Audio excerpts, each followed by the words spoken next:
walk in abundance, and leave a legacy. It's Wealth Building Wednesday, where we answer your money questions with style and grace. To ask your question, go to buildingwealthtogether.com and click Ask JJ or leave a voicemail at 1-833-4-ASK-JJC. Before we get into the questions today, we've got a little teaching. Hey everybody, it's JJ Conway. I hope you are staying warm out there. We've got ice on the ground. They canceled snow again for tomorrow, but you know what?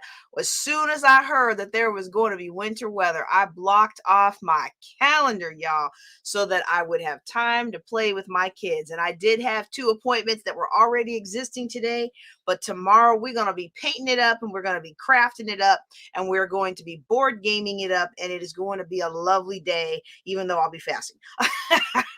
But the reason I bring that up is because one of the intangible benefits that we don't stop to think about with financial independence, we think about the yacht, and we think about the private jet, and we think about all these things, right? We think about these things, but there's more to life than just the stuff. There's more to life than the Gucci, and there's more to life than the Louis Vuitton bags and the Mercedes. BMW 7 Series. Like, there's more to life than those things. And I'm not just saying that because I'm dressed like a because I'm trying to stay warm today, right? Like, it's so hilarious. My husband's over there in shorts. Like, he's really does belong up in the north, right? I am bundled up and bundled with layers and layers to stay warm. And but to me, one of the biggest things about financial freedom, about financial independence, is the ability to say, you know what, my kids are going to be out of school. I'm going to block off my calendar so that I can just spend time with them, making the time tonight to have extra snuggles with my little one, which actually I took too long on. So, that's one of those things that happens. But having that flexibility of time and space and money and energy to do the things that are important to you, to take care of the people that are important to you, to make the changes that are needed without stress. How many of us work so hard and yet we are so stressed? So today I'm going to talk to you about that. I just want to acknowledge the folks who've been commenting. Jaleesa actually commented even before I started because I was trying to figure out how to get that new video up. I hope y'all like that new video, but I'm glad you're here, girl. I'm so glad you're here. And yes, we all want the private jet, right? But it's not just about the stuff of life, okay? It really is about having a fun, free, intentional life. A life where you can do what you're called to do. All right. So if you like my new little intro video, go ahead and drop me some likes, some loves, some hearts, some wows or something. And we're going to do a little bit of teaching to start off because I don't have that many questions in the queue. So actually, I guess it's a good time for me to say, if you have a question, you can do 3 things. If you're on free conference call, let me check the web controls. If you're on free conference call, I appreciate you being here. We're in what's called Q&A mode. So if you want to ask a question, do *6, and after every question, I'll check it and to see if there's anybody that has their hand raised by doing *6, and then I'll get on there with you. Okay.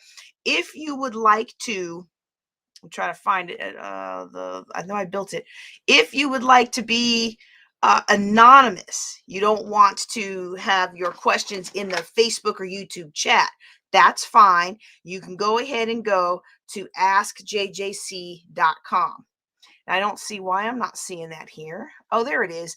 Drop your questions in the comments or submit anonymously at askjjc.com. All right. So another thing I want to point out, this is not going to matter to those of you who are listening to me via the podcast, but to those of you who are watching via YouTube or Facebook, I am having the worst trouble with this new camera. Like, it's a beautiful new camera, and I love how compact it is, and I love how well it does the thing. But I am having a really difficult time figuring out where to look at the screen. Like, looking at the camera doesn't always do it. So if I look like I'm kind of off to the side or something, give me a little bit of grace. I'm still trying to figure it out. All right. Okay, so before we answer questions, and again, if you have questions, you can drop them in the comments. If you're on free conference call, you can do *6 to get in the queue. Or if you want to be completely anonymous, then you can do askjjc.com. And I really want to encourage you to use that because we're making some shifts in the way that we run this family-owned business. And as my business grows, one of the things that we're going to be shifting to, and you've seen that over the last couple of months, is all of our free coaching is basically being moved to Thursday nights. So for the real estate class, unless you're in a private one-on-one coaching, the Q&A, there's certain times where we'll do a private, a closed group Q&A. And then there's times where we'll do free Q&A. And so with this particular Thursday night slot, every first Thursday, you might remember this, every first Thursday is our fireside chat. That's where you get your money questions asked. Okay. Then every second Thursday, so we have first, second, third, fourth, and then on the 5th is going to be a wild card because we don't know, right? But on the 5th, let me start over. Every first Thursday is Fireside Chat. That's where I answer your questions. If I don't have a lot of questions in the queue, then I'll do a teaching, which today I'm going to do a teaching from TV Time, 7 top secrets every publicist knows how to get featured on the news. This came to me from Stevie Aisha Mills. She is fantastic. If you're looking for somebody to help you take your business to the next level, we'll talk about her in just a second. But every first every first Thursday is Fireside Chat. Every second Thursday is our 7-figure business building. So we talk about topics that will help you build your business. This is one of the kinds of topics we'll be talking about. Next week's class is going to be how to make your first $1,000 with virtual summits. Now that will be a pre-recorded class because most of y'all know I will be in New Orleans. Yes, I will. I will be in New Orleans speaking at the Pelicans Veterans Hiring Fair, Veterans Job Fair, and then we will be on the court at the Pelicans game. We will be right down there in them box seats behind the team. I am so excited about it. I look at these kind of opportunities, and I'm not saying that to impress anybody, right? But this comes as a matter of being part of the speaking at the event. I get the seats, and I was like, "Can you hook my sons up with a seat so they can come too?"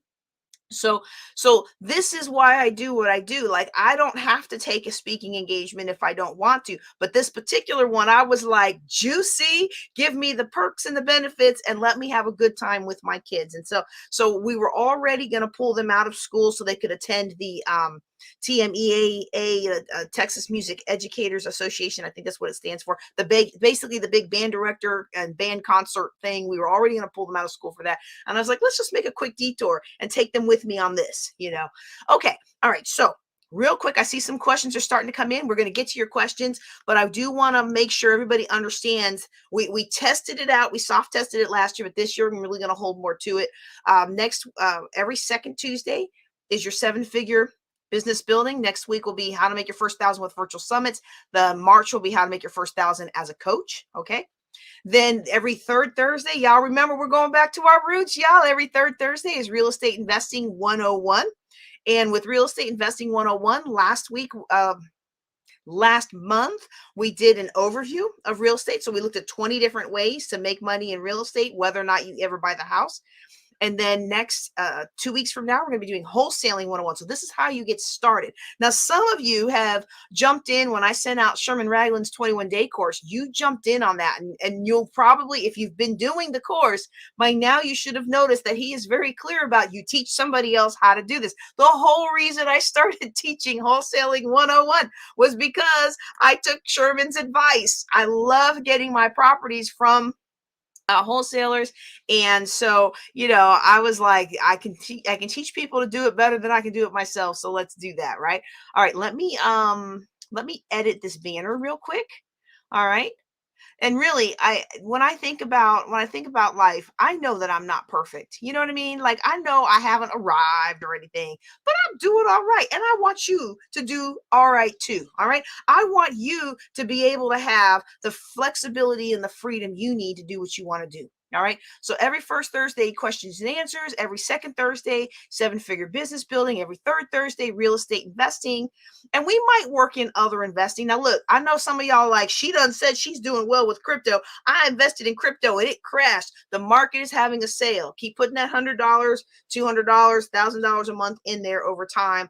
And if you invest wisely, and you diversify your investments over time, one of these cryptos is going to is going to emerge. Okay. And so some may not, but some will.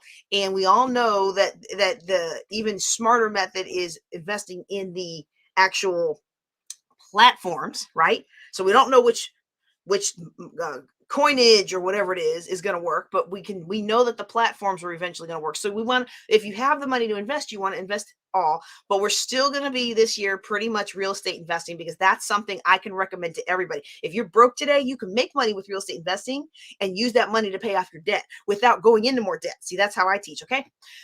We're doing something a little new for the fourth Thursday. So y'all know I have the classes that I teach. We do Think and Grow Rich. We do Authentic Abundance. We do Self-Image Rising, which will be starting here in a couple weeks. We do these classes, and they are really basically about growing you. It's about personal growth. So we want you to grow, because as you grow, your business will grow, your relationships will grow, everything about what you're doing will grow, your ministry will grow, all of that. And so we have decided to move that as a family business. We have decided to move all of that to the fourth Thursday. So if you're in a class like Self-Image Rising, which is what we're going to kick off the 24th of February, that class on that particular Thursday will be a public class. The rest of your classes will be private classes. Okay. So it's a new construct that we're doing. And I hope it'll be more effective for everybody else. It has already been way more effective for my family. And so I want it to be effective for you too. Like, it doesn't do me any good to have a great time with my family and you don't get the content you need. Right. Okay. So real quick, before I get to some questions. Yes, I love these questions. I love these questions that are coming in. I can't wait to get into them. All right. This comes from, again, this is Stevie Aisha Mills. Let's see if you can see that there. This is her book, Top Secrets Every Publicist Knows How to Get Featured on the News.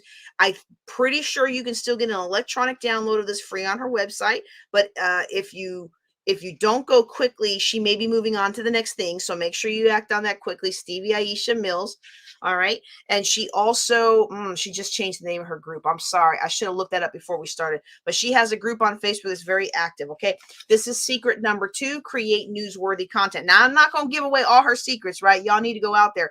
But she basically talks about how content is king, and that if we want to be the kind of person that gets the free publicity, that gets the viral publicity, we need to make sure that we have good content.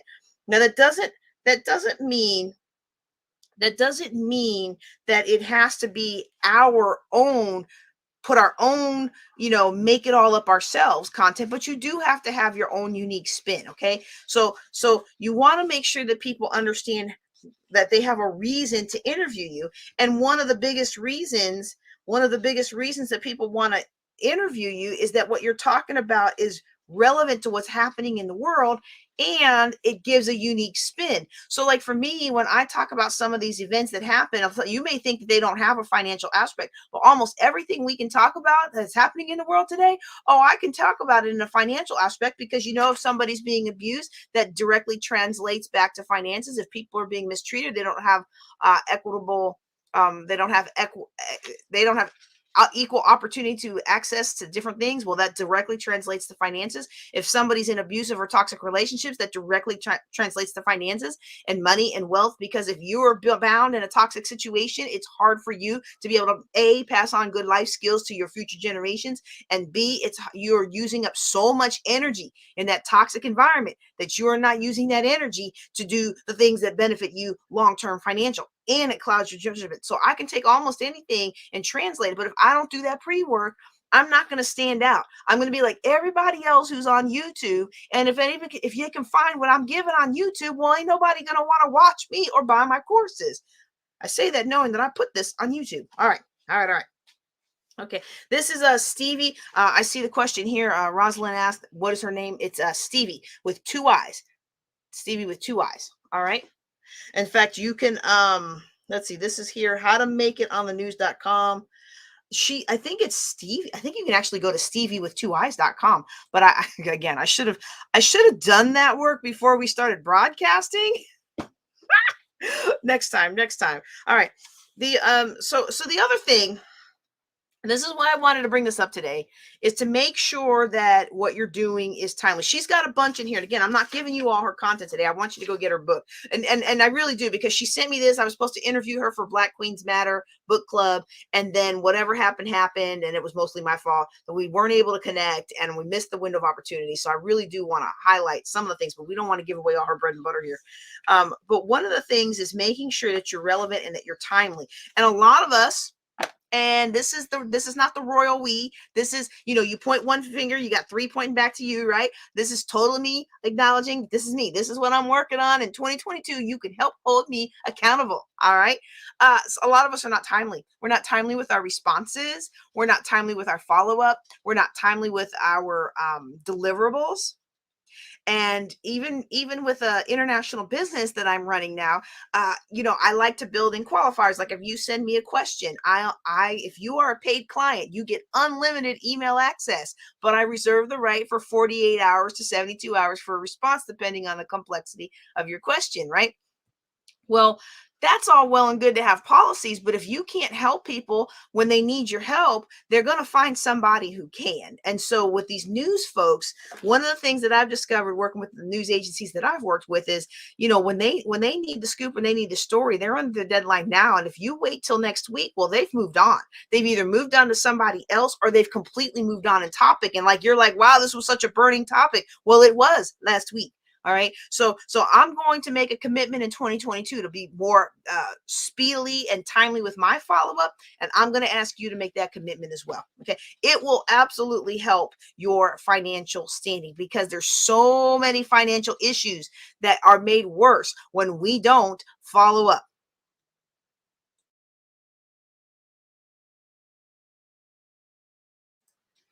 All right. So now with all of that said, I'm going to go ahead and go into the questions for today.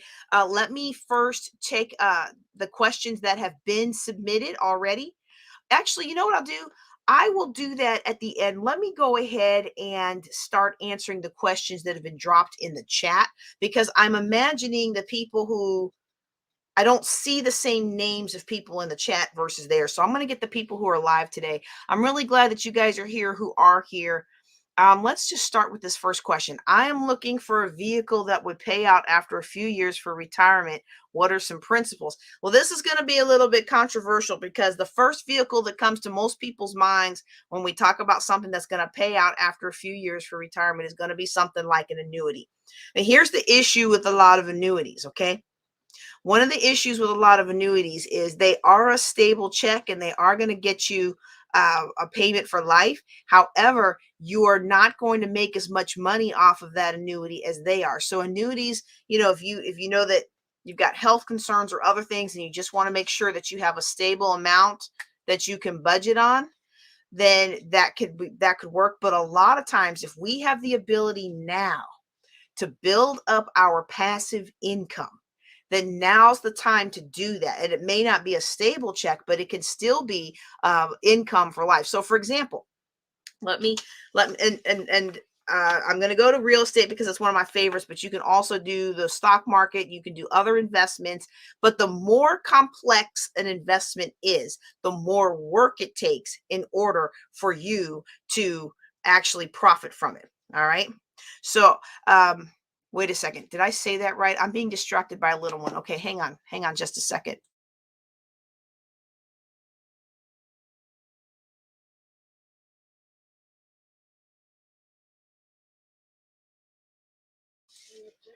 All righty. All right. Sorry, I had to handle that little blip there.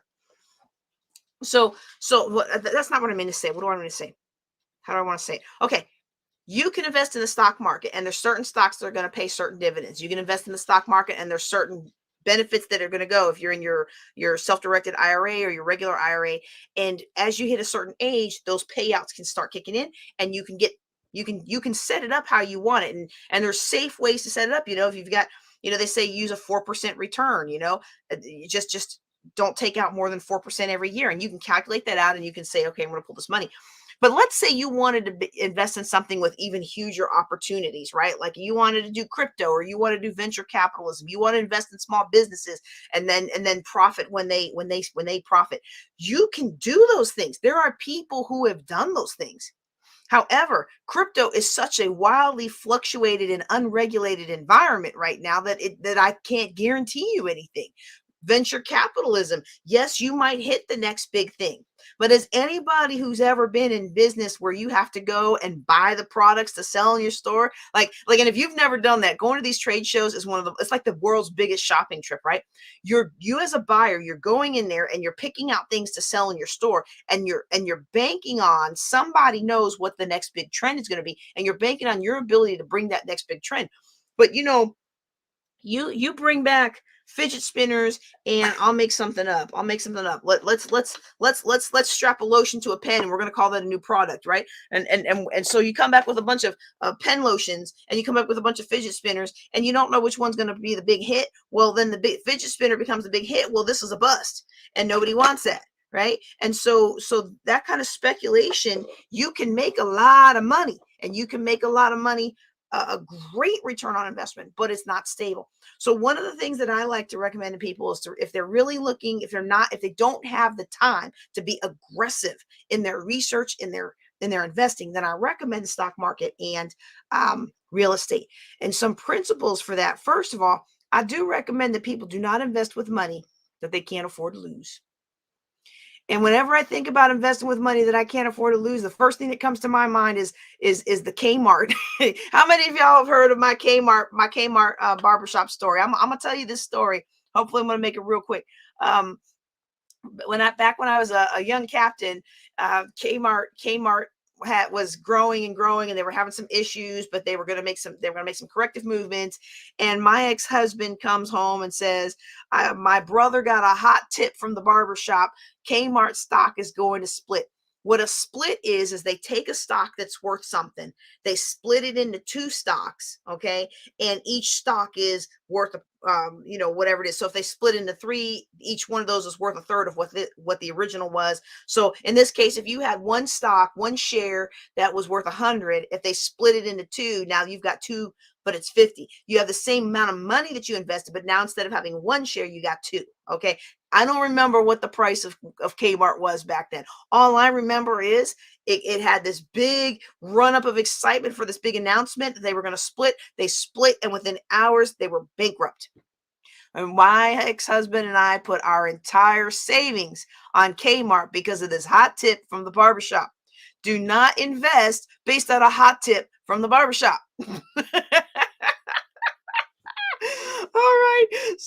So that's the first story that comes to my mind. The second story that comes to my mind is with the Iraqi dinars. And for a lot of you who may not have experienced this, whenever a new how do I want to say it? It's not a new country, but they have a new regime and they create new money. One of the ways that people, especially military people, have invested traditionally has been buying a lot of that currency in its infancy and expecting it to rise up as the economy strengthens. So my ex-husband and I and a bunch of our friends, we went out and bought these Iraqi dinars, y'all. And I still have my half of them in here that I got from the divorce. I still have my half of them. And, every time I look at them, I'm like, yeah, and we did invest with money we couldn't afford to lose, which is a good thing, because guess what? Those things are worthless now, they don't even have the benefit of being collector's items like Confederate money, right? So imagine having all these monies and they're practically worthless. So when you invest, I want you, first of all, not to invest with money that you can't afford to lose. Okay. So that would be principle number one. Principle number two, in my opinion, and a lot of financial people disagree with this, but I like us to be able to sleep well at night, and I like us to have less stress. Okay.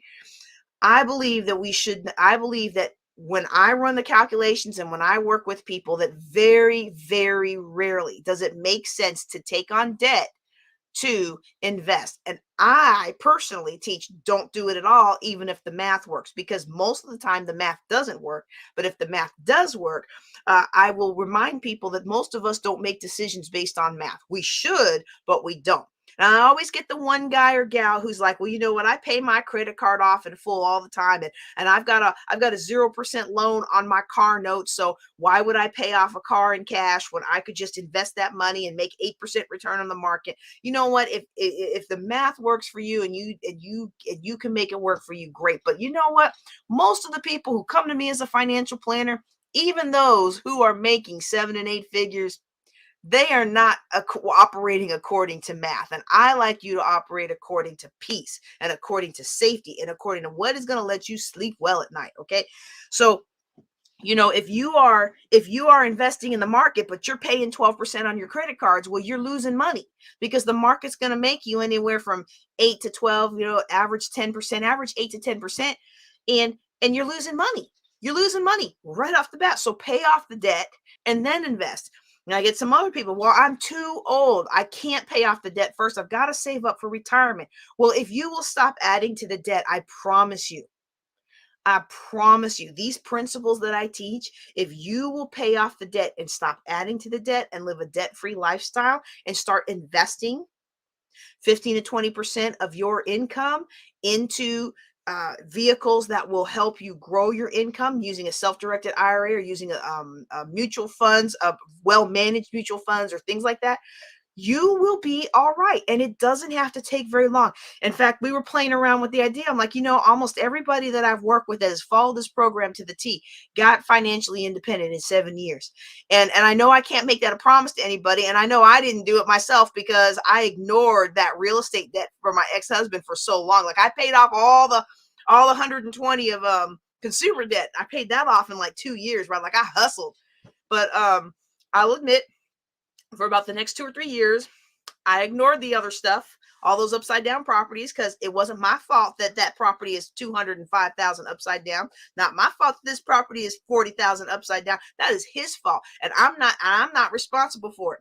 Well, I'm gonna tell you right now, you may not be responsible for what's happened to you, but you are responsible for your future. You are responsible to your dream. And it doesn't matter what somebody else did. At the end of the day, you are the only one who can take charge of your money, and you are the only one who can make it happen for your future. So my first principle would be don't invest with money you can't afford to lose. My second principle would be invest with money after you have cleared out debt. Okay, invest aggressively after you have cleared out debt. Aggressively clear out debt. Continue to live on that beans and rice, lifestyle for a few years, and then throw everything into investments. So then next question comes, well, what kind of investment should I do? Now, this one's going to be personality dependent, because I've seen people get out of debt and become financially independent with real estate in just as little as 3 years. Now, I told y'all it took me a long time to get to a place where I don't have to work.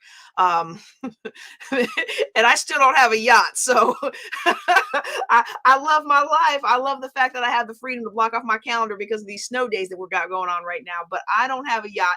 And so, you know, your definition of success might be different. My definition of success is I get to hug my kids at night. Let me tell you something else about success. All right. I went back to Shreveport to take care of some business. Y'all know I still have a company in Louisiana. And so I went back to Shreveport to take care of some business. And I went over by the base and I went to one of my favorite restaurants that I used to love when I was stationed at Barksdale. And I walk in there and the owner's in the back cooking and there's the young lady working the desk. But other than that, everybody else who was in this restaurant, and it wasn't a lot of people, but they were all Air Force officers. And you could tell by the way they carried themselves. You could tell by the energy they exuded. You could tell by the way they were like, hi, and looked me up and down. And I knew I recognized some of the people that were saying hi to me, but I couldn't remember their names because it's been it's been a year and a half now, right? And but I knew I recognized some of them as leaders. And just standing in there waiting for my food, the environment was so toxic. It was so full of, I hate myself inside. I'm not gonna show you that, but I'm gonna reveal it by how rude I am and how I'm gonna make myself feel better about myself by being critical of you. And it was, oops. I don't know what, see, that happened last time I did that on the free conference call. I don't know what I clicked. If y'all are on free conference call, I'm so sorry. But there was such a it was such a toxic, unhealthy environment. You could feel the competitiveness. You could feel, and it's funny because when I was in that environment for 23 years, day in and day out as my job, I mean, I left home, I went to the Air Force Academy. So really 27 years. So I left home, I went to the Air Force Academy, and I went right into the Air Force. And for 27 years, I was in that toxic bubble. And that doesn't mean that every job I had was toxic. I had some amazing jobs. Otherwise, I wouldn't have stayed in as long as I did, right? I had some amazing jobs and I did some amazing things. But every so often, I would get in these bubbles where, like I was at Barksdale, where it was just like, you couldn't win for losing. And coming back in there and walking into that restaurant and feeling that oppressiveness, I was like, oh my goodness, I had no idea that that's what I was living under all these years of being assigned to different jobs on that base. And so sometimes we don't even realize what bondage and oppression we're under at our jobs, or what bondage or oppression we're under from debt, or bondage or oppression we're on from the need to prove ourselves to people. Oh, how much financial trouble do we get into trying to prove ourselves to people, right? And so for me, financial independence is the ability to say, you know what? I don't need that. I can live my own life. I can do what I'm called to do. And that's what I want for you. Okay, I got back on that. I know that wasn't the question that was answered. Yes, never the barbershop. Do not take your stock market tips from the barbershop. Okay, so invest with money that you can afford to lose. Pay off debt first. And then the way you invest is going to depend on your personality. And that's where I would either try different things, or I would sit down with a financial planner like myself. And people say, well, I don't want to pay somebody just to talk through some options. But having somebody who's got the experience and actually paying them for their time so they're 100% focused on you, that is an excellent way to really get movement forward in your life. And some of us are like I was doing for a long time. I was free. If your program was free 99, I was in it. If it was $29.99, I was out. And some of that's understandable. When you're $800,000 in debt, you don't need to be spending $29 on something.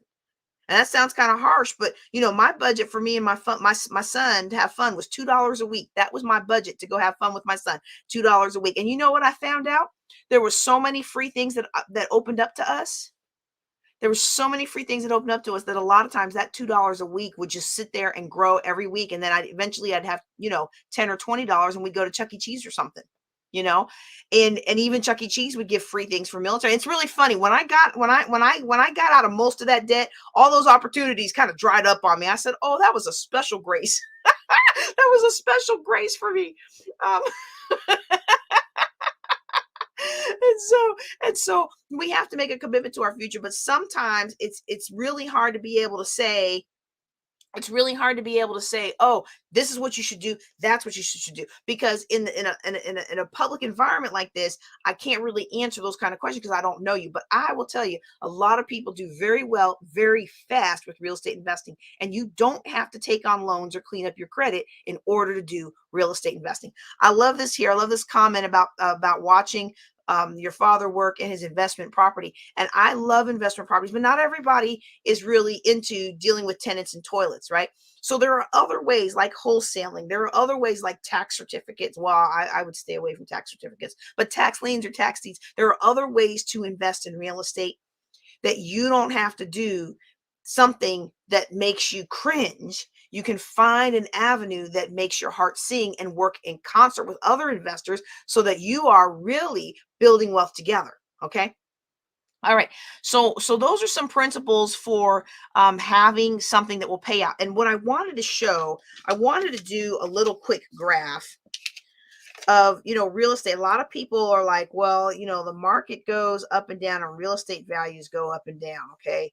But over time, let me draw this little arrow here. Whether it's the stock market or it's real estate, goes up, down, up, down, up, down, up, down. Over time, they go up. Okay. Over time, it's generally going to go up. And with the sale prices, this is what the sale prices are, right? When you have a real estate rental, it's a much Wait, let me use a different color. It's a much smoother line, because if rents are $1,000 today, okay, so let's just say rents are $1,000 today, where my line is, and the market dips down, okay, and housing values crash.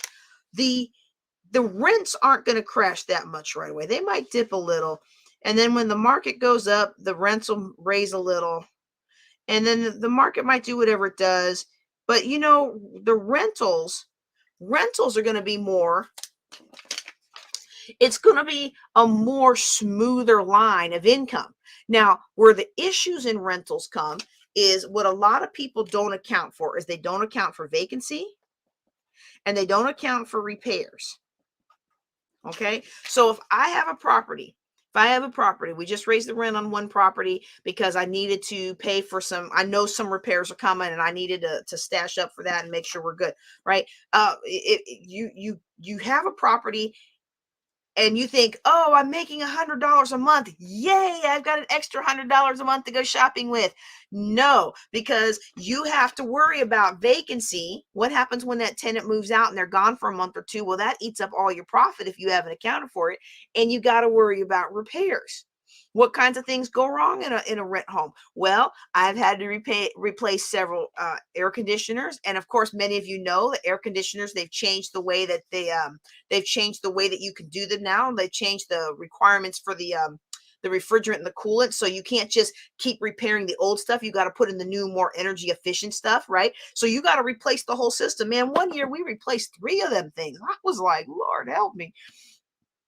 But that's why you have to why you have a savings. So if you're going to do something like real estate, you want to make sure you have a healthy business savings. So the same principles of finance,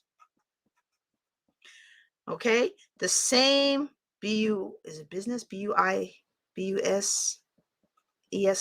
Okay, spelling in public has never been my strong suit. You've got business and personal. You need to make sure you have your savings account.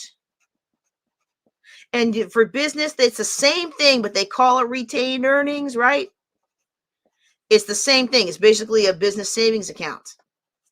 Okay, that's really bad. I hope y'all can read that. So you have your savings account for your personal. You've got your retained earnings for your business. And what that allows you to do is to weather out these storms so that vacancies and repairs don't hurt you. Now let's apply it to another business. Let's say you're not in the business of real estate. Let's say you're in the business of plumbing. You're in the business of flooring. I think flooring and roofing are probably really good ones, because when do people not really do a whole lot of flooring? And people don't do a whole lot of flooring. January and February. People get new floors for the holidays. January and February, people don't do a whole lot. And then you go into spring and people get spring fever and they want to renovate and they want to make everything fresh and new. And it starts to pick back up, go through the summer, but then it's going to crash again. And so you've got to know the business cycle. All right. So what I drew here was a real estate and stock market price cycle. But guess what? Every business, oh, y'all are getting some gold today. I know this isn't exactly what the question asked, but I'm gonna land this plane and tie it all together here in a second. Okay. Every business has a cycle. Now, ideally, the trend line is going to go up, okay, as far as business. But like I know as a financial planner, I'm going to make this January, and I'm going to make this other high one June. Okay. I know in business as a financial planner, these are my busiest times is going to be January, February, because everybody's got New Year's resolutions that they want to do better with their money. And then interestingly, I get a lot of business in the early summer. With people getting married, their kids are graduating and they're buying financial coaching for their kids or financial education for their kids. I get a lot of business in summer as well. So if I was to look at my business and say, okay, right now in January, this is my busy time. February, this is still my busy time, right? If I was to look at that, I'm not going to judge my business income off of what I'm making here. I'm going to take a whole year strategic approach and say, okay, my average per month is blah, blah, blah, blah, blah, blah, blah, blah. Okay. My average per month is whatever it is. And any extra money that I make. So all this extra money that I make in January, all this extra money that I make in June, That money gets set aside in my, what do we call a business savings account? It's the same financial principle, but it's a retained earning. I put all that money aside of my retained earnings, okay? And I know that later on my business is going to dip, but I still got to pay Teachable. I still got to pay StreamYard. I still got to pay my assistant. I still got to pay. My son has now decided, he has named himself my operations manager. So when he does work, I need to pay him, but he ain't done work yet. So I still have bills. I still have things I got to pay in the business sense. Okay. So it's not just about how do I make sure I've got money coming in. It's also how do I plan with the money I've got so that it goes where it needs to go and so that it covers me the whole way. If I had a client who was in flooring, and my clients are in flooring and roofing, they make almost no money during January and February because nobody's getting out there. But then all the snow melts and now everybody needs roofing. Right? So you look at your business cycle. Hair, nails, even hair and nails have it. And it's funny. I was talking with the young lady who did my nails, and I should have posted her up here. You know, she was like, "Yeah, you guys all come in at the same time, and then you guys don't come in for 2 weeks because she does such a good job." Like I didn't want to say do a bad job, so we'll come in more often. And she's like. No, I said, don't do a bad job so we come more often. She said, some nail places do. I said, okay, well, you tell me when your high spots are, and I'll try to come in on the other weeks. And actually, y'all gonna laugh at me a second. This has nothing to do with money, but it's taken me a year to get used to having something on my fingers other than a French manicure. I was like, let's just start going in every week just to try different colors, just to see what I like. Because for so long, I couldn't wear stuff like this, like bright pink, right? Okay. Anyway, I hope that those principles have given you a comfort level in investing. I love real estate. I love the stock market. They're easy peasy. And the cool thing about real estate is if you find that you can be more aggressive with it, you really can become financially independent in 3 to 7 years. I've seen people do it in 3 years. I've seen people do it in 12 years. I've seen people do it in 20 years. I didn't pull it out. Really great book by John Schwab is Building Wealth One House at a Time. And if you've got a house and it's paid off and it's kicking out $2,500 a month, he's like, how many of those do you need before you're financially independent? You could buy one house every year, rent it out, get it paid off. Now, I recommend not using loan to buy it, but that's what he teaches, right? Get it paid off. He said in 10 years, you've got $20,000 a month coming in. Who wouldn't be happy off of $20,000 a month? It's not yacht money, but it's financial independence. It's not yacht money, but it's the ability to tell that toxic boss, see ya. It's not yacht money, but it's the ability to walk away from your parents who are overbearing and they make life miserable for you every time they give you a loan.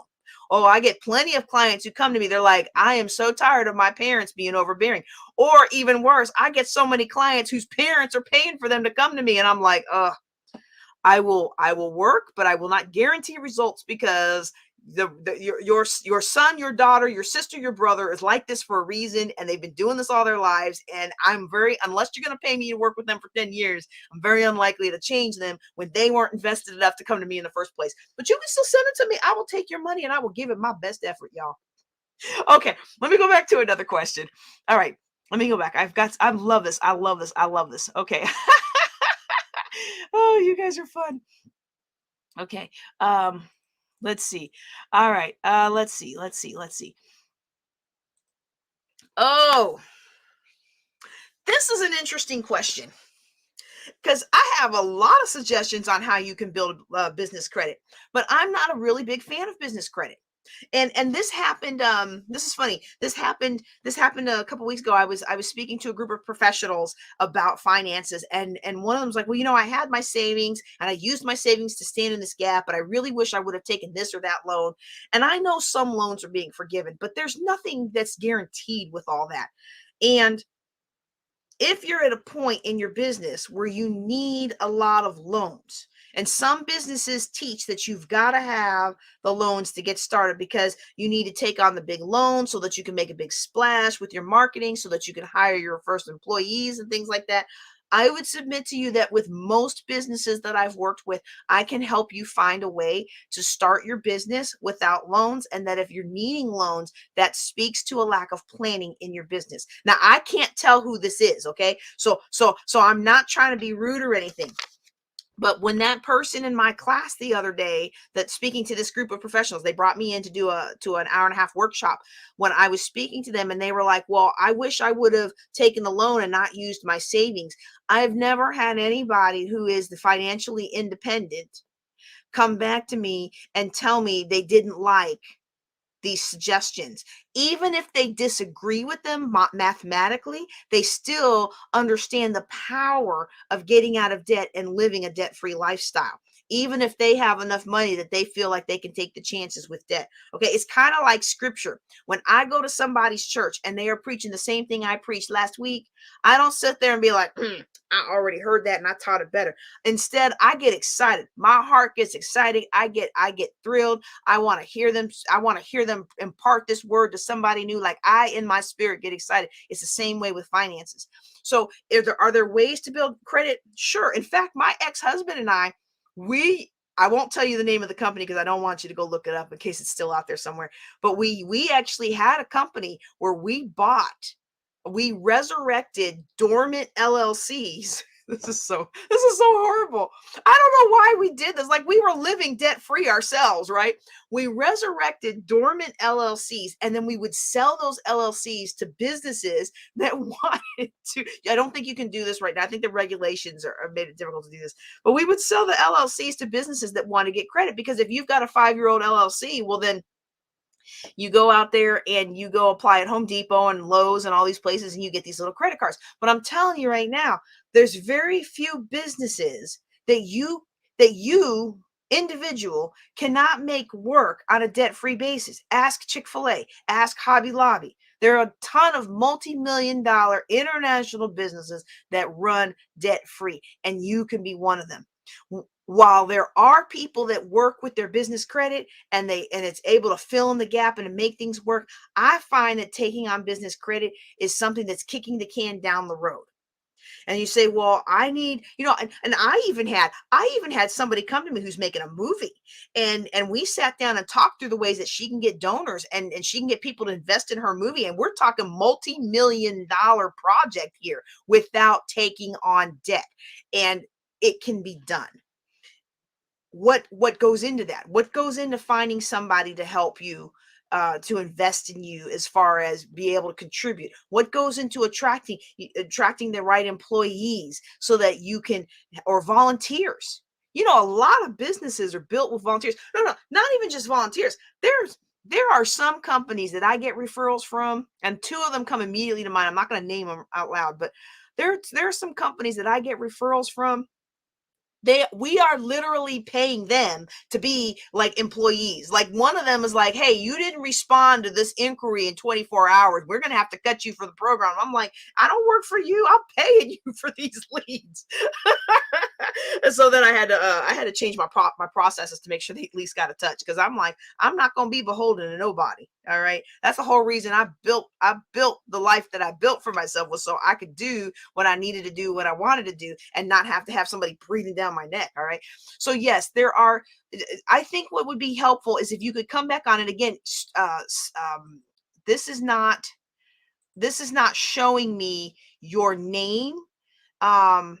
So if you have more details about what you're trying to do, then I can talk you through more of how to get that money. Okay. So let me see. I know there was some other questions here. Yeah, definitely without debt. Let's see. Okay, here we go. Okay. Oh yeah. Well, okay. So here's the thing about passive income. Okay. I love passive income. Um, but a lot of passive income isn't always passive because you have to work hard to get there. Okay. But let's talk about passive income for a second. Okay. I think I have this already drawn out. Ooh, no, that's a good one. That's a good chart though. That's not the chart I was looking for. Okay. Let me draw this out. Well, let me talk about passive versus income, because somebody asked a question. They didn't ask a question, but they just said passive income. So I'm going to just talk about passive income for a second, okay? So this is going to be income. I'll just do money, and I'll just do time down here, okay? So that's our chart that we're doing. All right. So as you start off in your life, like you graduate from college, oh, I feel a college loan rant coming on. Oh, I need to hold it down. Let me hold it down. All right. You graduate from college, and ideally your income's going to go up. It's going to go up. It's going to go up. It's going to go up. And then unless you do something, if you're like most Americans, your income kind of just levels off, right? Like it just levels off. You make a little over the time, but unless you shake things up, like you become an entrepreneur, or you jump into a new field, or you hop from job to job to job, you get to a point. But when you start off, you don't have any investments yet, but you start investing. If you start investing little bit by little bit, let's see, do I have a green? I don't have a green, but I have a blue. They say blue is better for finances anyway, instead of green. I was wearing green all the time. And then they said, well, notice all the big banks use blue. If you start investing as soon as you graduate and you don't have any debt and you just start putting money in the investments, over time, the passive income thrown off by your investments will grow. I'm going to represent that with this blue line. Okay. All right. And we hope that one day that our passive investments will grow. Okay. So I'm going to label that passive, because we're going to get older, and not only are we going to get older, and I hope that we'll all be in good health, right? Like I hope we'll all be in good health, right? But even if we're in good health, as we get older, we're not going to want to spend all day slaving at a job. We want to spend our time doing things that are important to us, the things that are impactful for us, right? So we've got our active income and we've got our passive income growing, okay? I'm going to make another line that talks about our expenses. Now, when we start off, we're buying the house and we're doing we're raising children and whatever. And so we have some fairly high expenses. I am going to assume, for the purposes of this, that you are keeping your expenses in line with what you make. So you're not spending more than you make. Okay. So I'm going to do that. But then you get to a point where your house is paid off, your kids are out of the house, and your expenses kind of grow and level off. Okay, so I'm going to just put it up here. Red is expenses. All right. I need to redesign my office so I can have a flip chart to do these kinds of things with you. Okay, so the red is expensive. You've got your house, you're rearing your children, and then they kind of leave the house. You get everything paid off, and now your expenses kind of come down a little bit. Plus, as you get older, you don't need to eat as much. I'm like, somebody needs to tell my metabolism I need another 10 years because I need to burn off the rest of this weight. My metabolism's already like, nah, we gonna take a break now. So I'm having to adjust that. This point, you see this point here where you're active, where your passive income crosses your living expenses. That point right there is the mathematical point called, does anybody know? Go ahead and drop it in the chat if you know. I'm looking for another color real quick. I had all the colors of Sharpies in here because a friend of mine gave me one of those coloring book things.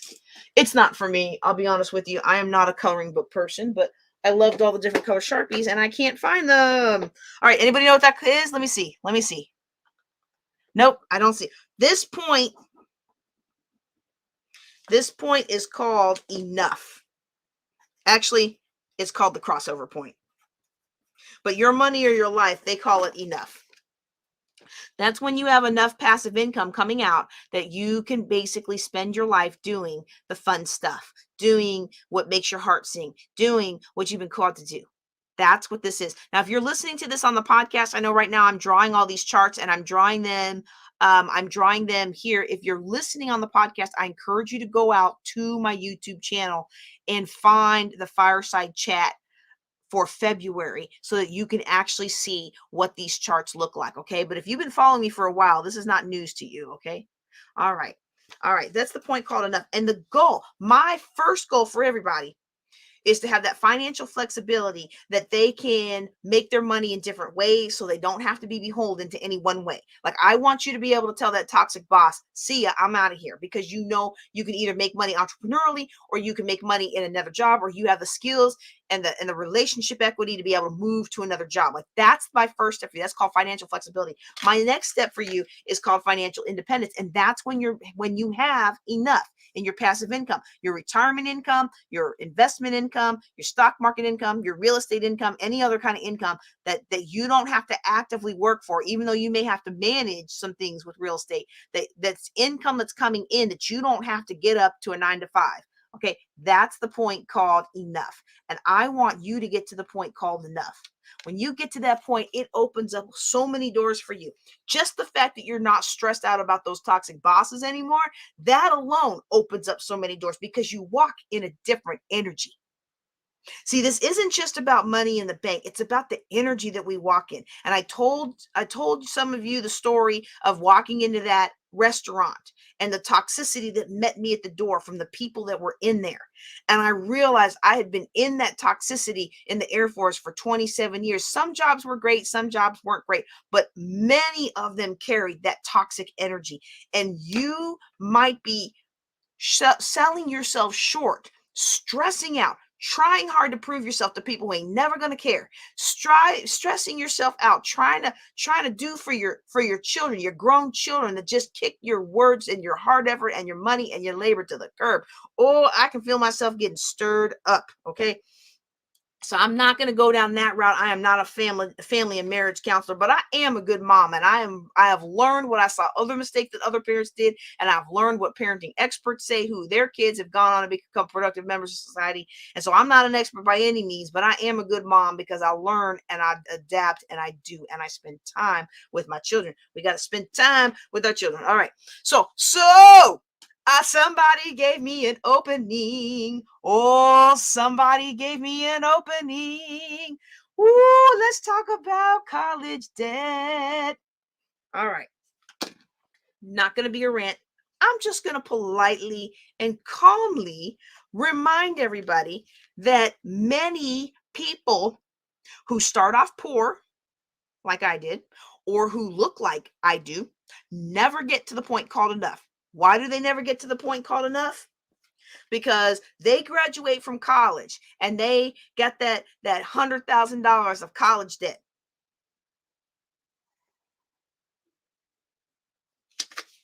And their expenses are out the gate when they first get out. And then they get to living and they find out that they can't bankrupt that debt. They find out that there's no regulations if they took a privatized loan, which is what a lot of people do.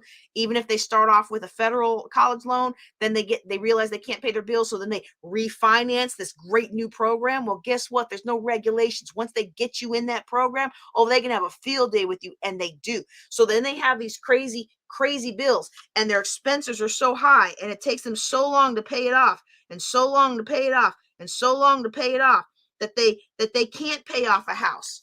They can't pay off a house. And then what do? They perpetuate the cycle, because now their kids want to go to college and they want their kids to have a better life. So they take on college loans for their kids.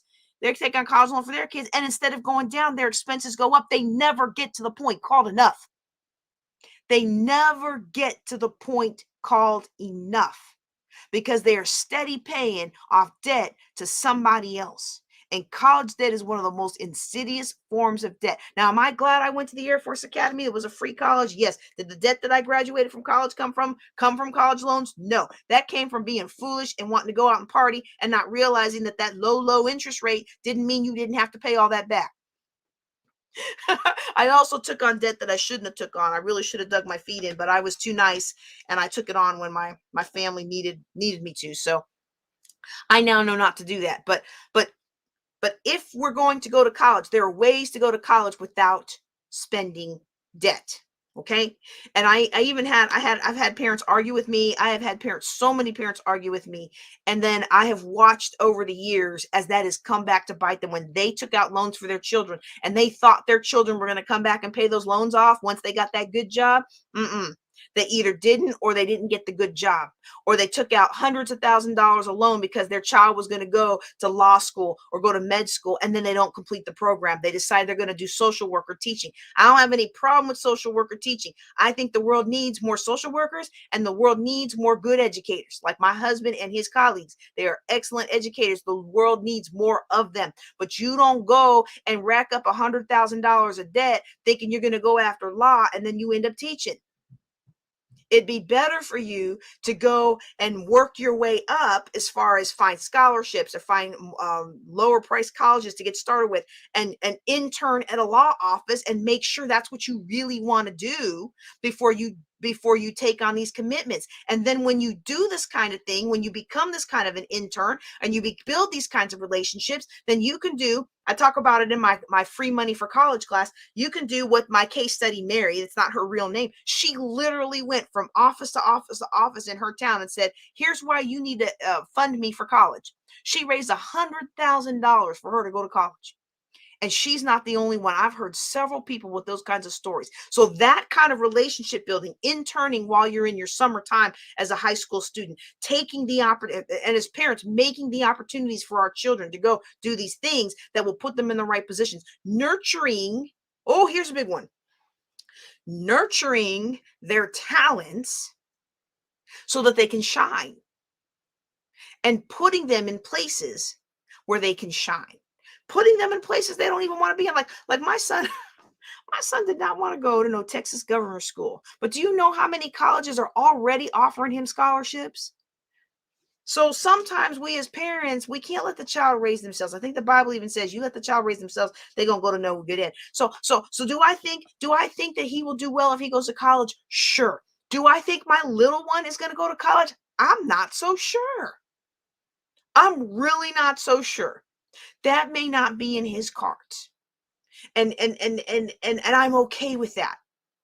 And I'm okay with that because I want him to have a life that is pleasing to him. I want him to have a life where he's not playing catch up all his life, where he's not sitting there in his 50s and 60s finally paying off that college, that student debt. You know, people say, oh, well, I'm just going to work in this Title I school, or I'm going to go nurse in this area, or I'm going to go do these things because the government is going to pay off my loans for me. Well, you know what? The government has paid off more of people's loans in the last 2 years than they have in the last 20. But those programs, do you know how few? I think it's less than 1%. And they did the work, y'all. They taught in the Title I school. They nursed in those horrible conditions. They served in those certain areas of social work that the government needed people, and they enticed people with these programs. And then they filed their application, and less than 1% get it. So you can't bank on that. The only thing you can bank on is what you got and what you make right here and right now. Okay. So this has been a lot of fun. Let me make sure. I think I've answered all the questions. I think I've answered all the questions, but I think it's really important to, when we're thinking about our finances, it's not just about the here and now. It's also about long term. And that's why, like in my business, I've had to make some of the changes that I had to make in my business because I realized I couldn't sustain what I was doing long term and still have a healthy, happy family, but even my own health and my own ability to continue delivering quality content. In fact, some of you might remember back in November, I think it was, and I'm just talking while I go look at my spreadsheet, my askjjc.com spreadsheet to see what questions came in. You know, I back in November or December, I think it was, we announced that we were going to start Self-Image Rising at the beginning of January. And I got into my portal, and I realized that I had a lot of things that were missing from we had a couple lessons that were missing from Think and Grow Rich. So I had to re-record those because the recording didn't come out right, like the one on sex. I'm like, if all the ones make it look like I didn't want to talk about it, and for a preacher, I'm really okay with talking about sex. So that's a whole nother conversation. But it's important to your financial stability. Okay, I need to get off of that because I don't think I can fix that the right way. But like I realized, oh my goodness, these things are not done. There was that class and there was another one that we had done a year ago, and all of the recordings were sitting on my old hard drive, but for some reason they'd never been uploaded. And I went to the next class and I went to the next class and I went to the next class, and nobody ever reached out. And I know at least one person actually actually I know at least one person actually finished that class, but nobody ever nobody ever came back and said, hey, we're missing like 3 or 4 lessons, and there's everything else has been juicy. So sometimes it makes you feel bad as a teacher, like, well, did nobody like it? But sometimes it's just that people have already, you move on to the next thing, they move with you. Okay, so, and plus they saw it live, so they didn't go back into the portal. But I had to fix that. And for me to fix that meant pushing things back. And so again, we have to understand that our businesses have cycles, but we also have to make sure that, like we started off with in the beginning, and for those of you listening on the podcast, this will have been last week's podcast episode where I talked about the 7 top secrets every publicist knows how to get featured on the news. We have to be timely, and we have to do our very best to deliver a consistent, timely product so that our audience can feel comfortable and confident in our ability to help them succeed. All right, I'm going to give a last call for questions. I do have some questions here in the queue, but they're actually very similar to what I already answered. Here's one. Okay. Wow, this is actually, wow.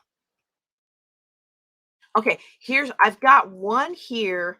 I've got 2 here that I want to answer. The other ones are ones that I already talked about with people whose questions were in the comments. If you had a question and it is not related to navigating business without a business partner who was the money man, and it's not related to letting go of shame around my habits, if you have a question other than that and I did not answer it completely, drop it in the chat. Give me some more information. Or if you are on free conference call, raise your hand by doing *6, and on some platforms you will also do 1. You do *6 and then it'll tell you to do the number 1. Okay. Because those are the last 2 questions that I have, and I want to go ahead and do that. You can ask your question by dropping it in the chat. You can go to Ask JJC. I'm in that spreadsheet right now. Actually, I should put that spreadsheet in this. I should put that spreadsheet in this with next to my StreamYard to make that easier. Give me a second, y'all. Sorry. Like, how many years have we been doing Fireside Chat and I just now thought of that? Okay. Well, at least it's not like back in the day. Back in the day, I used to print everything off, and a lot of the questions were like handwritten questions that people asked me over the weeks, or Okay, so I'm going to talk about this thing about shame because I think this is really important. I think this is really important, and I'll get to the podcast question after I do the shame question. When we think about shame around habits, and I'm really glad that somebody asked about this, because they have already acknowledged that a lot of their negative spending habits come from shame. And now shame is interesting because it creates a cycle. And I guess I'm really heavy on the sticky notes today. But I'm going to do this really quick. I am not a counselor. I am not licensed LCN or whatever it is to give you any counseling. I'm not a psychiatrist. I'm not any of that. I'm just a financial planner who I'm going to give you what I've seen in my practice, but I am not a professional. So always engage the services of your own mental health professional before acting on anything that I say. Okay. So what I'm drawing for the people who are or listening via podcast or listening on free conference calls, I'm drawing what I'm going to call the cycle of shame. Okay. So here's the interesting thing. You have an incident. Okay. You have an incident. You have something that happened. It's either something that happened to you or it's something that you did. That incident causes shame. Okay. That incident causes shame. You take some kind of action to feel better. Okay. Now, when I'm feeling bad, I have different things that I can try and do. If I'm feeling bad, I can go pray. I can go study my Bible. A lot of time I'll go for a walk. Like if I'm really stirred up emotionally, I'll go for a walk or I'll exercise. That really, my body and my emotions really respond well to expending energy that way. So those are the three things that I do. I will exercise. I'll pray, I'll study, and I'll go exercise. Right. So, but there's other ways to make ourselves feel better. We can check out. We can ignore life. We can use substances. We can eat. That's a substance, I guess. But there's a lot of things that we can do. And sometimes what we do to make us feel better, we can shop. That's another one. Okay. Sometimes what we do to feel better, it can help solve the problem or give us energy to solve the problem. Okay. Yeah, I really need to get a flip chart. Okay. So whatever we do to feel better, okay, whatever we do to feel better, it could solve the problem. Okay. Like if I'm feeling really upset and I go for a walk, then by the time I'm done going for a walk, a lot of times, because that's a very creative time for me personally, it may not be for you, but for me personally, walking is a very creative time for me. The energy and the ideas just flow for me. And so I know that. So a lot of times when I go for my walk, when I come back, I will have the solution to my problem. I'll have the solution to my problem. If I don't have the solution to my problem, I'll have the energy to solve the problem, the energy to address the problem, the energy to do something about it. And that takes me out of the cycle. Okay. But a lot of times we do stuff. And I used to do this. I used to shop.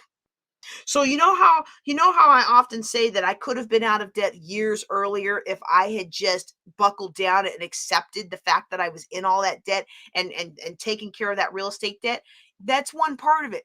But the other part of it was all the shopping I did because I felt horrible about myself. So I would buy, and it's a shame because I've never been a real fashionable, just movie star looking kind of person. But I used to buy a lot of clothes, and I used to go spend a lot of money on a lot of things to take care of the pain of going through the divorce. Right. And being a divorced minister, I mean, like, how embarrassing is that? You're supposed to love the Lord. You're supposed to be serving the Lord together. And you guys got a divorce. Like, somebody ain't right. Somebody ain't saved. There's a dead cat on the line. Right. And so, of course, me, I had no skills or anything. So, of course, everybody looked at me. I mean, just the things that people said, y'all, it was harsh. And so something happens. I feel shame. I try to make myself feel better. I have now learned to feel better in ways that help solve the problem. But back then I might shop and stuff. Well, then if I didn't do, if I didn't solve it, and I don't know a better way to say this on this tiny sticky. So I'm just going to say made worse. Okay. So if I check out and I ignore my kids and then they go to school the next day and now they're having issues, I've made the problem worse. If I turn to substances, I overeat, I overdrink, I over whatever, I go find narcotics or whatever the thing is, right? Whatever that thing is that I use that doesn't help solve the problem. Now that thing makes it worse. And that leads to more shame. So now you've got this cycle of shame. You've got this cycle of shame that's coming into your life and it keeps growing. And so what happens is you have the original cycle of shame and it just keeps spurring more and more. Now, again, I am not a counselor. All right. And the only reason I'm saying this to you is because I see this in my financial planning. Most of the time that financial planning is most of the time financial planning isn't about how much money you make. It's helping you understand why you're not managing your money the way you should be. Because almost everybody under the sound of my voice, and I have met some people, some serious abject poverty, but I have also met people who only bring in $400 to $700 a month who are now financially independent because we've adjusted their lifestyle and we have gotten them in a position where that's enough. Okay. And so each of these things it turns into more and more cycles of shame. Okay. And so you might have the original event might even be gone. Original event. The original event might be gone, right? But you have overspending, You didn't do something, you missed an opportunity. You snapped at your children. Okay, whatever it is, you just keep setting up more and more and more and more cycles of shame, but that's taking up all your mental energy that keeps you from moving forward financially, that keeps you from moving forward relationally, it keeps you from moving forward in your business, it keeps you from moving forward in everything else that you have to do. And so this person, I really appreciate that you asked this, and unless you book time with me, I'm not going to be able to tell you where this started in your life. But I encourage you to either do some self-work or get some good books on it or work with a professional to uncover this and stop the cycle. And when you deal with the problem, when you deal with the real problem, the symptoms such as overspending and bad spending habits, they themselves will begin to subside. It all comes down to you making a decision for your future. So wonderful, wonderful question. Thank you so much for asking. Okay, so I've got one more question left that was submitted today, and that is how to navigate business without a partner who was the money man. Okay, so um I remember this one. This was a doozy. I actually did sit down with this person.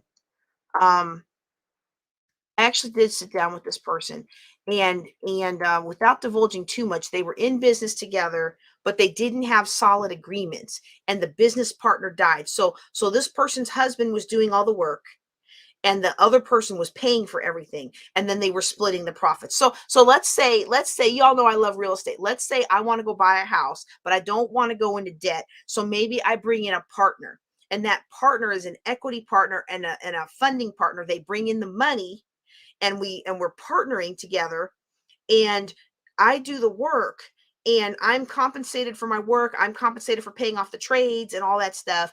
But then when the house sells, now we split the proceeds according to agreements. Well, in this case, they didn't have an agreement. Now, when I enter into something like this, I have an agreement because one, I teach a debt-free lifestyle. I'm not going to have you partner with me and then go around and tell everybody JJ took a loan, right?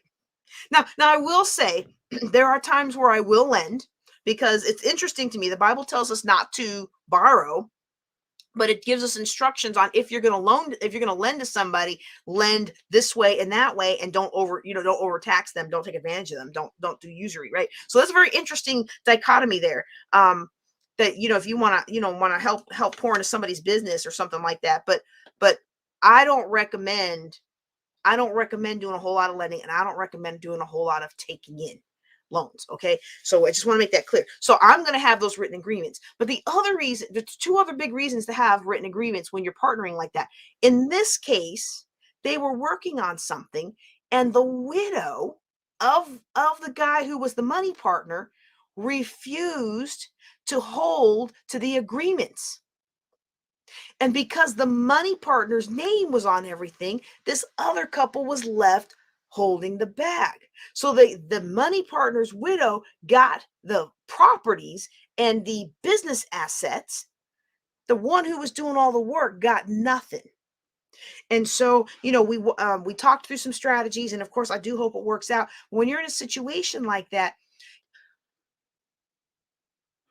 the first thing to understand is if there's no written agreements, there's very little you can do without costly legal exchange. And depending on how powerful and how wealthy that individual was, even you hiring legal, you may not be able to outdo whatever legal they have. Okay, so the best offense is a good defense, and this is why I say if you're going to go into partnership with somebody, first of all, I'd rather you go in a collaboration first and really make sure that you're good at working together. But if you're going to go into a partnership with somebody, I recommend a couple things. I recommend one, that you have a written agreement that spells out what's happening. This person's bringing $200,000 to the table. This person's bringing this business to the table. This person's bringing these assets to the table.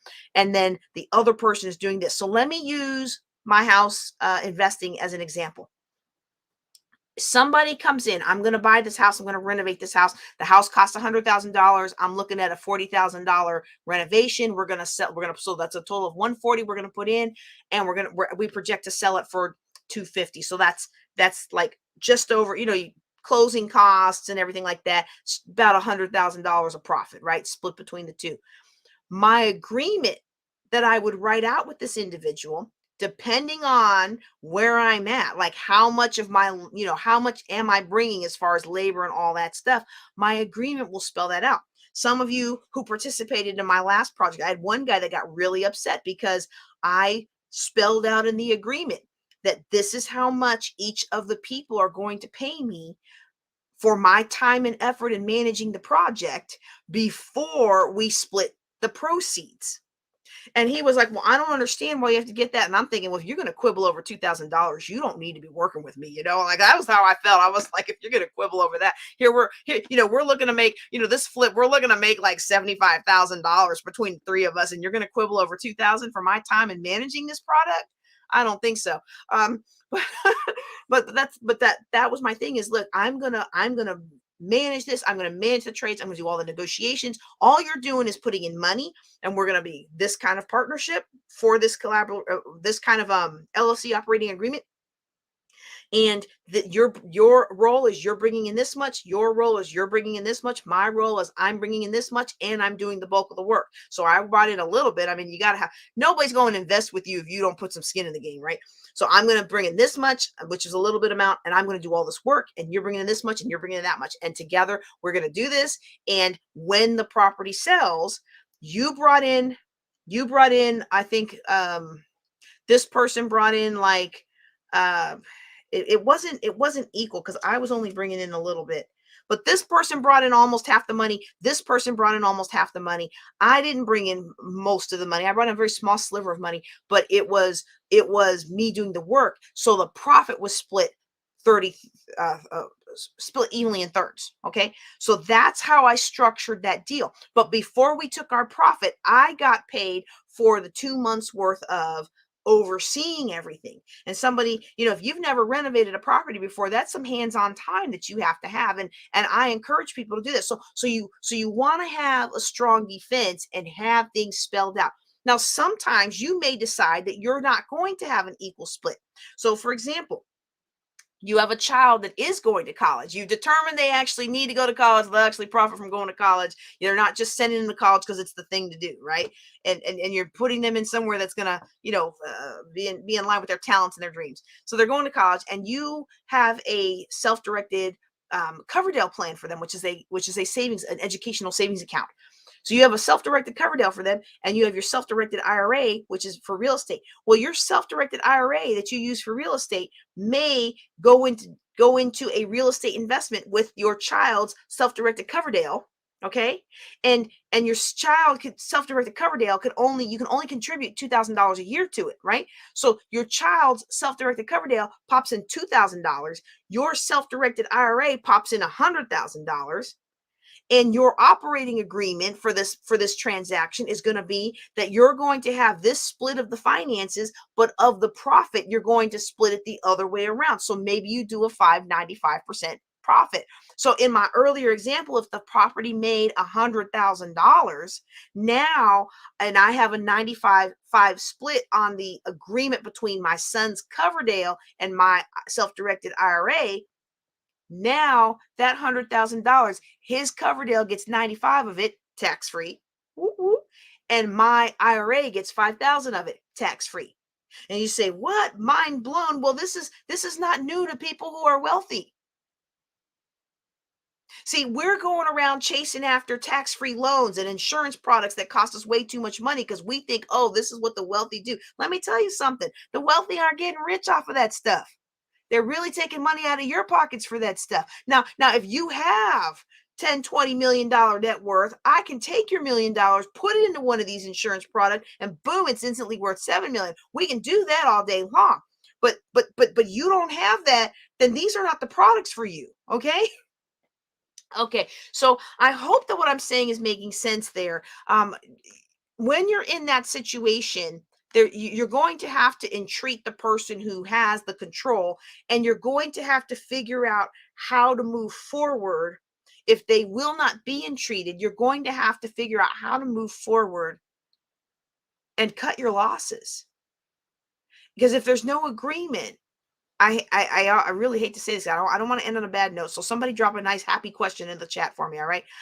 If you don't have an agreement, and if they really are that wealthy, you don't have much of a leg to stand on. And even if you did have a leg to stand on, your access to legal assistance and their access to legal assistance is going to be greatly outweighed.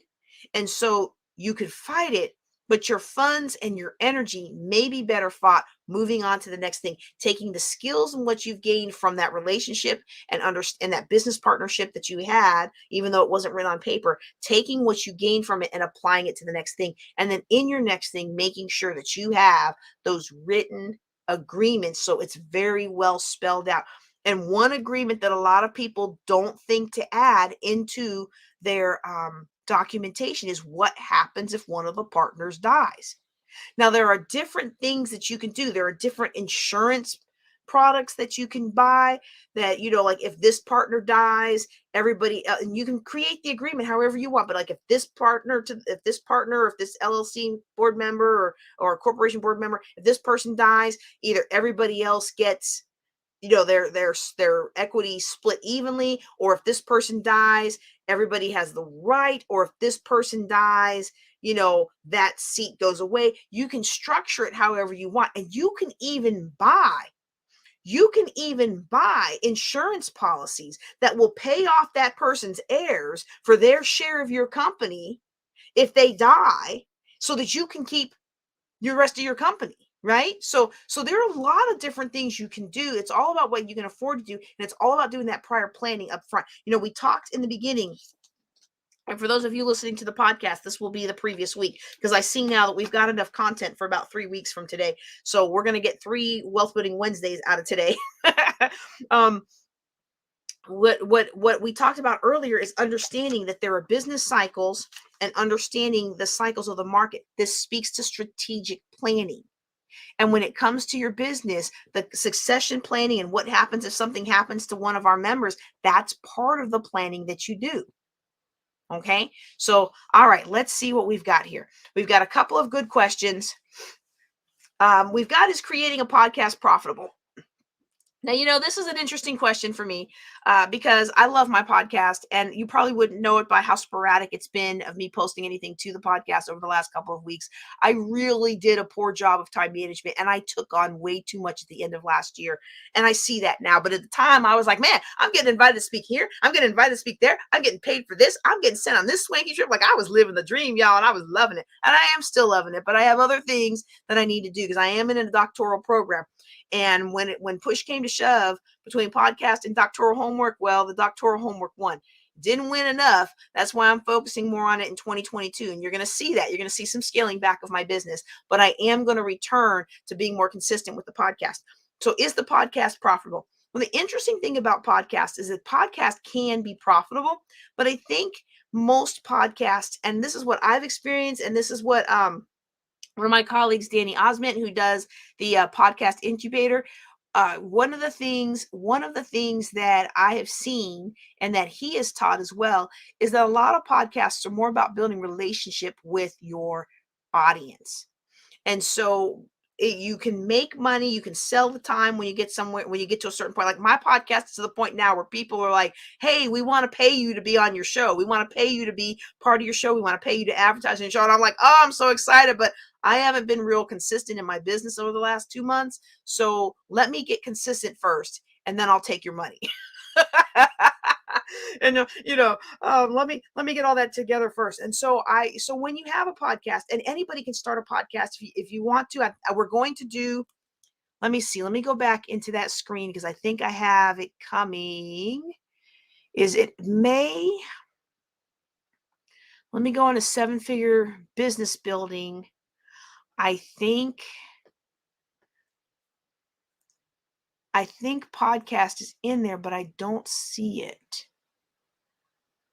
It may be down here under get paid to create. Okay.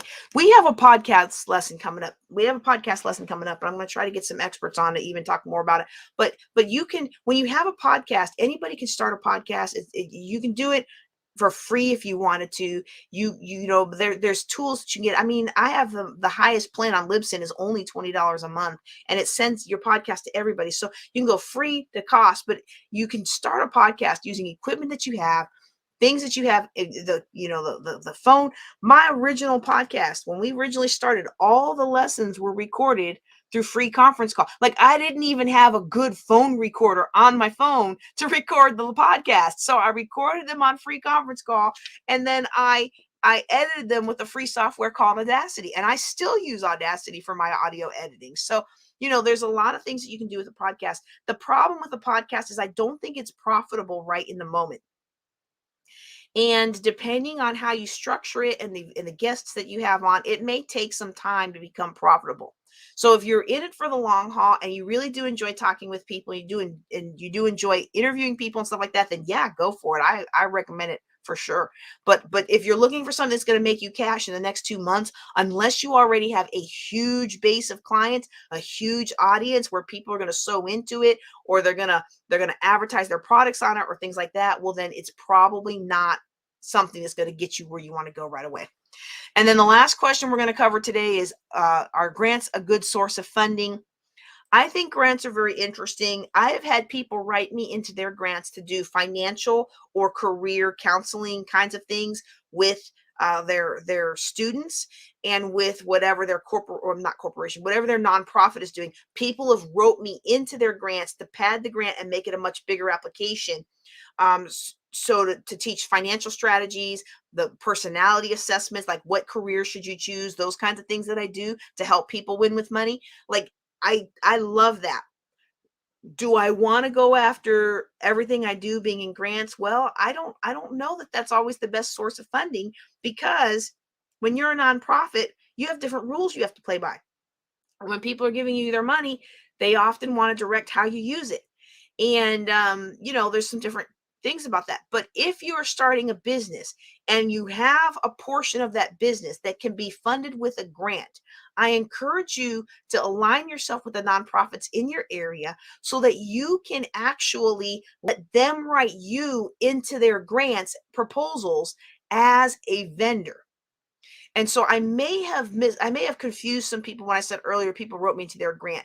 They didn't write me into their grant. They wrote me into their grant proposal. So some agency, some organization, some government, some organization, somebody is offering grant money to do these things. And this nonprofit or this church or this profit, you can apply for grants and be profit driven,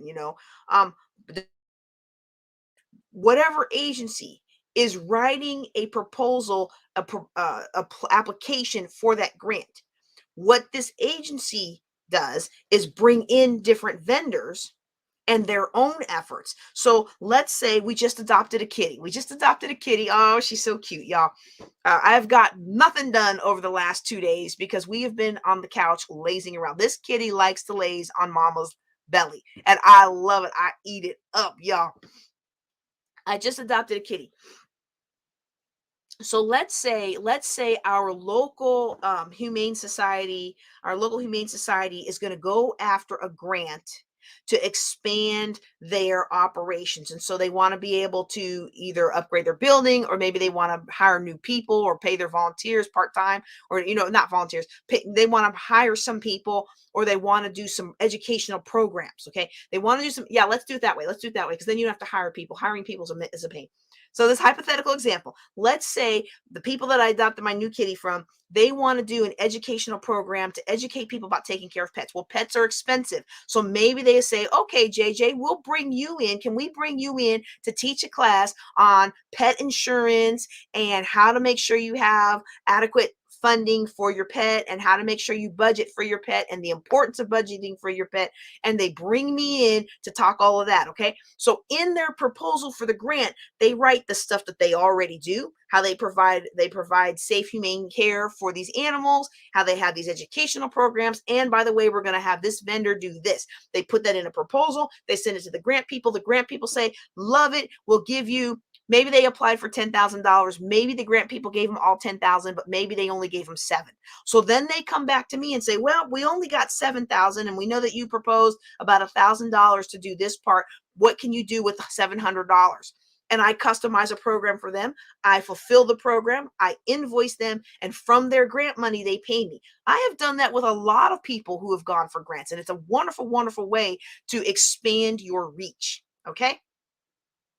All right. Is the schedule for the Thursday calls somewhere? Yeah, that's a great question. Yes, the schedule for the Thursday calls is on my meetup groups. But because you asked that question, that tells me I need to make sure it is more conspicuous. In fact, I'll probably put it on the I'll probably put it on my start putting it on my Facebook banner. And it may not even be on my Building Wealth Together webpage. So thank you for bringing that up. I just dropped it in the chat, and I will make sure that we make it more conspicuous. So it's every first Thursday is Fireside Chat. Every second Thursday is your 7-figure business building. Every third Thursday is Real Estate Investing 101. Every fourth Thursday is Empowered Entrepreneur. And you can find that list posted on my personal Facebook page. You can also find it posted. It should be pinned to the top. If it's not, we'll check when we get done. You can you can find it in my own Facebook group, my free Facebook group, Build Wealth with JJ. I'm going to drop that link into the chat as well. Okay, so that should be pinned at the top. And it's not. So we're going to pin it to the top. Actually, I'll just repost it because I forgot. I programmed all these. Oh man, I forgot to turn them on. I programmed January's daily thoughts into the group, and I forgot to turn on the ones for February. So those of you who signed up for my abundant daily thoughts, well, you didn't get any of these last 3 days. I'll see if I can fix that this if not tomorrow, for the weekend. All right. Great question. Thank you for asking. This has been fun. I hope you all have had fun. And if you know somebody that really needs these answers, I encourage you to port them over to the Building Wealth Together podcast, because we take these question answer sessions, we split them up, and those become the bulk of our Wealth Building Wednesday podcast. So if there's no other questions, I'm going to do one more quick check on free conference call. I'm going to do one more check in the Ask JJC. Let me refresh that. Okay, I don't see anything there. Anything new. So with that, we're going to go ahead and close out. I want to thank you all for being on the line with me today. This has been so much fun. I love doing what I do. I love helping you get where you need to go. And eventually, if we keep working together and we keep being consistent and we keep delivering good value, we will build wealth together. I'm JJ Conway. Thanks for watching or listening, depending on how you consume this episode. Y'all take care and be blessed.